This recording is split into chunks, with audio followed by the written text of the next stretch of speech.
আগেরহাটে মরহুম শেখ আনোয়ার হোসেন স্মৃতি ৮ দলীয় হাডুডু প্রতিযোগিতা ২০২৪ অনুষ্ঠিত। স্টাফ রিপোর্টার আকাশ পাল।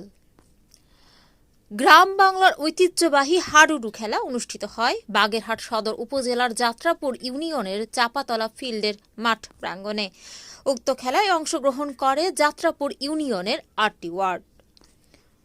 উক্ত অনুষ্ঠানে সভাপতিত্ব করেন জনাব বেগ এমদাদুল হক বাচ্চু, চেয়ারম্যান যাত্রাপুর ইউনিয়ন পরিষদ। সঞ্চালনা করেন জনাব ফরিদ হাওলাদার। উক্ত অনুষ্ঠানে প্রধান অতিথি হিসেবে উপস্থিত ছিলেন জনাব সর্দার নাসির উদ্দিন, বাগেরহাট উপজেলা চেয়ারম্যান। বিশেষ অতিথি হিসেবে উপস্থিত ছিলেন জনাব এম এ মতিন, সাধারণ সম্পাদক, সদর উপজেলা আওয়ামী লীগ। বিশেষ অতিথি হিসেবে আরও উপস্থিত ছিলেন মাহবুবুর রহমান পিনু, সহসভাপতি, খুলনা জুয়েলারি মালিক সমিতি। খুলনা আয়োজনে সার্বিক সহযোগিতা করেন জনাব সিদ্দিকুর রহমান বুলু, বিশ্বাস, সোনাডাঙ্গা থানা আওয়ামী লীগ, খুলনা। ফাইনাল ম্যাচে অংশগ্রহণ করে ২ নং চাপাতলা ওয়ার্ড ও ৯ নং উৎকল ওয়ার্ড। ৩-১ ব্যবধানে উৎকলকে হারিয়ে চাপাতলা বিজয়ী হয়।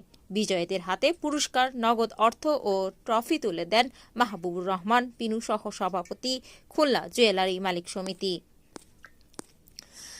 ডিসিটি টেলিভিশনের সাথে থাকুন সব সময়। সকল নিউজ আপডেট পেতে চোখ রাখুন ডিসিটি টেলিভিশনের পর্দায়।